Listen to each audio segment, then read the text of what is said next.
Olá pessoal! Bem, chegamos finalmente à nossa última aula do nosso curso sobre números complexos, que a gente começou na parte básica de ensino médio e depois vimos alguns tópicos adicionais, mais avançados e finalmente na aplicação de números complexos na análise de circuitos em regime permanente senoidal, tá certo? Excitados então, circuitos excitados com fonte de tensão, fonte de corrente alternada. Tá? O que nós vamos ver agora é a resposta em frequência. Essa resposta em frequência, ela mostra como o circuito se comporta para diferentes valores da frequência da fonte. Então aqui eu vou dar um exemplo genérico, né? Eu escolhi de novo um circuito, esse circuito é chamado de circuito RLC em série, né? E alimentado por uma fonte de tensão alternada. Dessa vez eu não vou especificar os valores dos componentes nem da fonte, vou deixar assim de maneira genérica.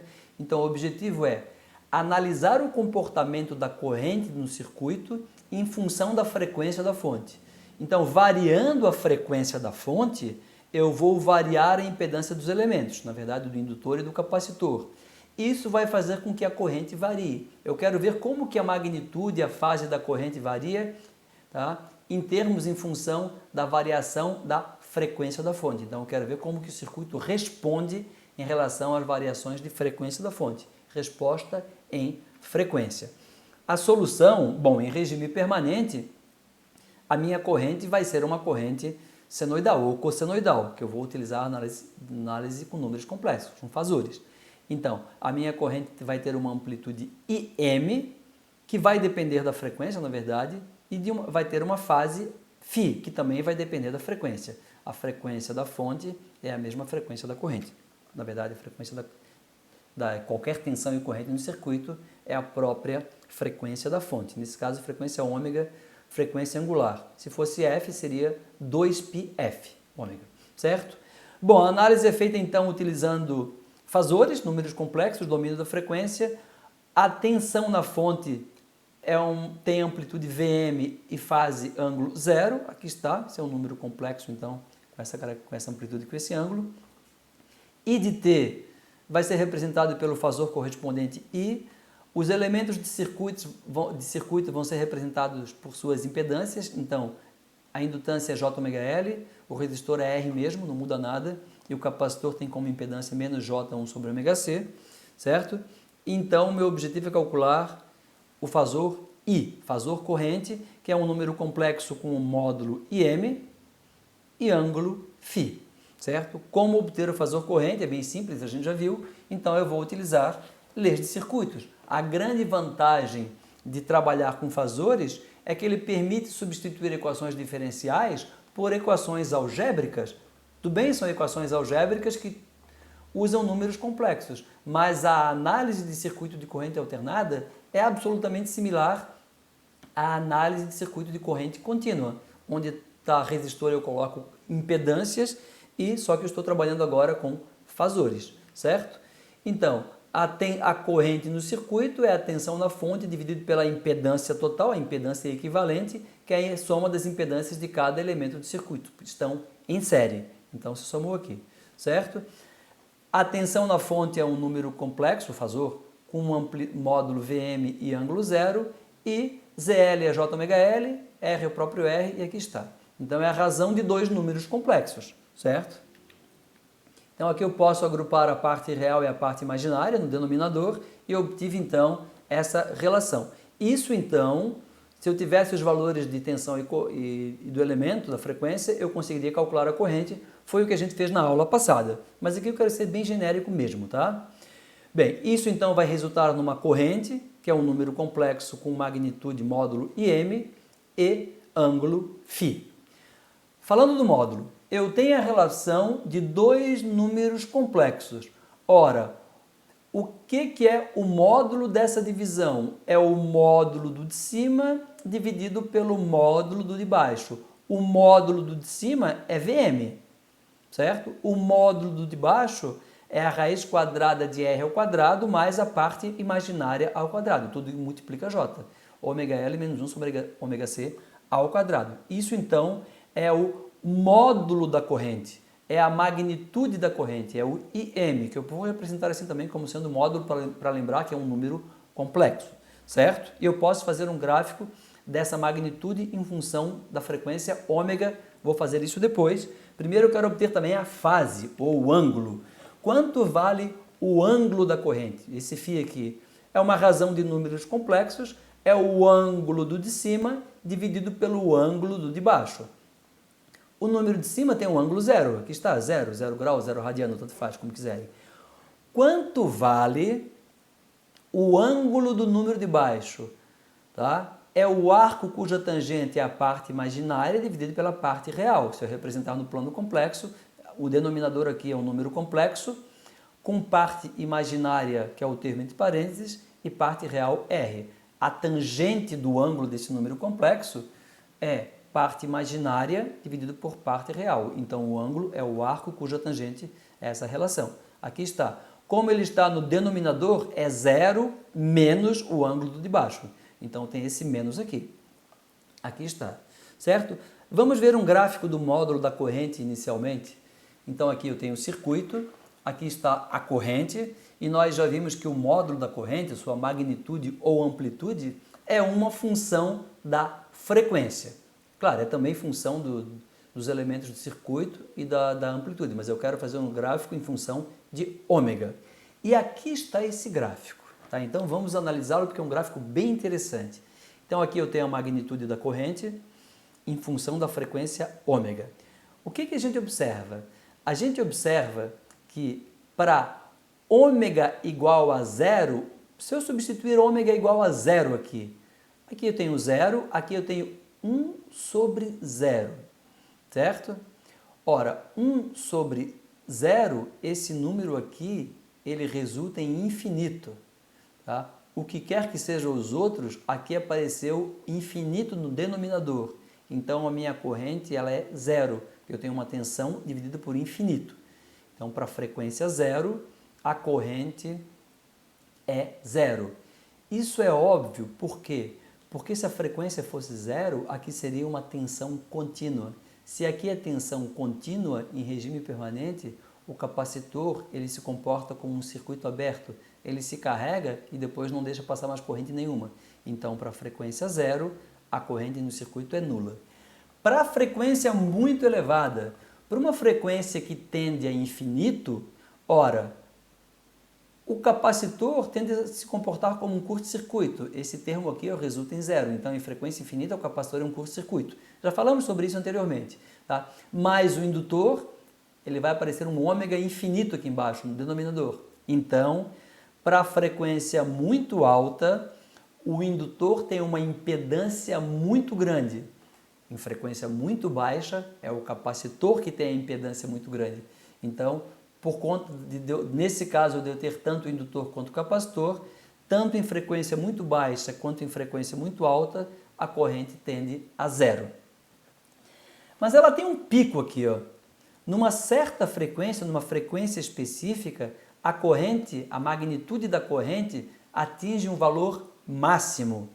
Nessa corrente máxima, a potência dissipada no circuito, que é toda dissipada no resistor, só resistor dissipa a potência, indutor e capacitor não dissipam.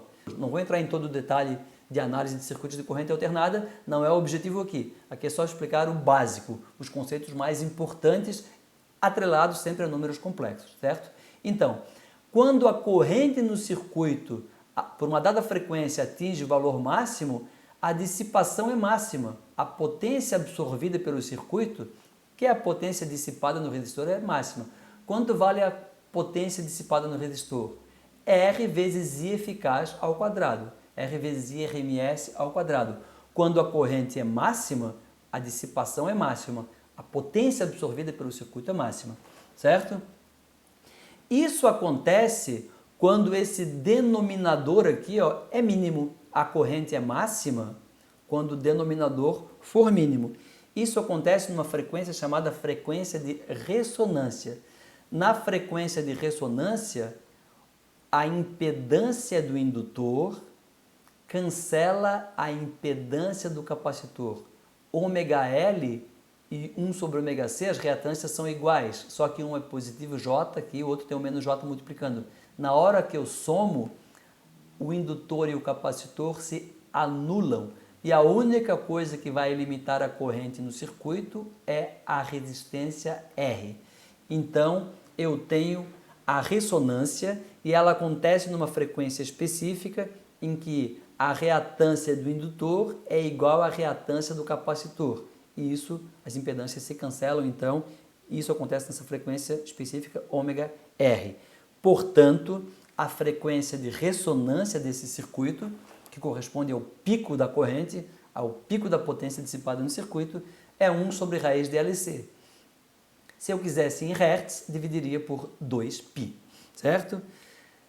No caso, então, de eu estar exatamente na frequência de ressonância, a corrente no circuito é máxima e vale Vm dividido por R, é a tensão da fonte dividida pelo resistor, já que o indutor e o capacitor se anulam, tá? Um cancela o outro, o efeito capacitivo cancela o efeito indutivo, e só quem limita, então, a corrente no circuito é a própria resistência. Nesse caso, então, como eu tinha dito, o indutor cancela o capacitor, então a impedância é puramente real. A impedância equivalente é só R. Então, na frequência de ressonância, tensão e corrente estão em fase. Então, o que é ressonância em circuito elétrico? É a condição na qual tensão e corrente estão em fase. É a condição na qual a impedância equivalente é puramente real, tem parte imaginária nula. Na ressonância, então, o circuito absorve o máximo de corrente, é o máximo de potência da fonte. Tá? A potência absorvida pelo circuito é máxima na frequência de ressonância. Isso é válido, na verdade, para qualquer sistema ressonante. Se eu tenho uma pessoa brincando no balanço, empurrando uma criança no balanço, aquilo é um sistema, aquilo tem uma frequência de ressonância natural. Se a frequência da fonte for igual, se eu empurrar exatamente sincronizado, a energia vai aumentando e a pessoa no balanço absorve o máximo de energia. Ou uma ponte pêncil, que se eu fico pulando lá, exatamente na frequência natural de oscilação, na frequência de ressonância. Tá? Então tem muita coisa interessante sobre ressonância. Eu tenho até uma aula sobre isso, numa playlist sobre ondas eletromagnéticas, sobre cavidades ressonantes. Quem quiser, está aqui no canal também, tá bom? Bom, então ressonância é uma coisa bem interessante. No circuito elétrico, então, a impedância é real na frequência de ressonância. Mas eu marquei duas outras frequências aqui, ômega 1 e ômega 2. Nessas frequências, a potência absorvida é a metade da máxima. Então, são conhecidas como frequências de meia potência, ômega 1 e ômega 2. Tá? Também são conhecidas, quando se implementam filtros, isso aqui pode ser usado para fazer um filtro de maneira bem simples, não é o escopo aqui, tá? São também conhecidas como frequência de corte. Essa característica aqui é uma característica passa-banda ou passa-faixa, tá? Então a corrente ela tem um valor relevante numa faixa de frequência e pequena fora dela. Então essas frequências ômega 1 e ômega 2, frequências de meia potência, são também conhecidas como frequências de corte. E elas definem uma largura de banda ou faixa de passagem delta ômega, ômega 2 menos ômega 1. Eu tinha falado aqui, ó, nas frequências de meia potência, a potência é a metade da máxima. Então a corrente não é a metade da máxima. A potência depende do quadrado da corrente. Se fosse a metade da corrente, aqui seria 1/4 da potência, não é o caso. Então quando eu divido a potência por 2, é porque a corrente é máxima dividida por raiz de 2. Tá? Então é bem fácil,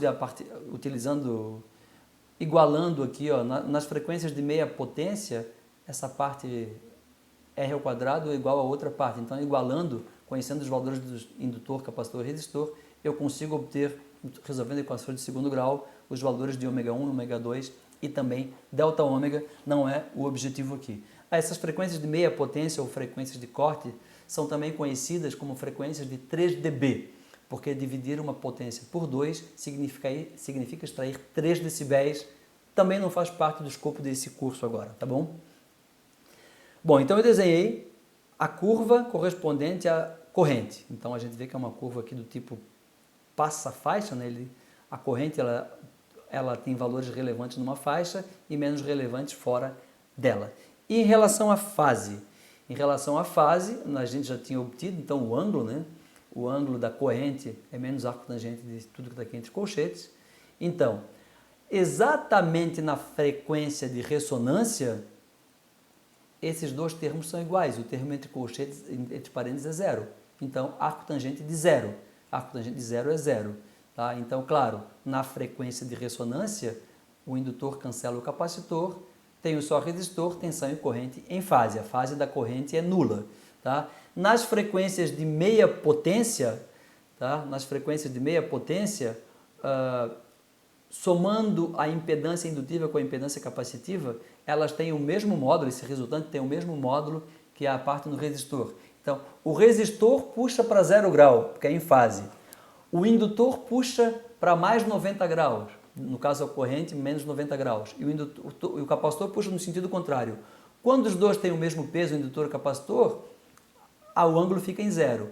Tá? Um cancela o outro e o resistor domina sozinho.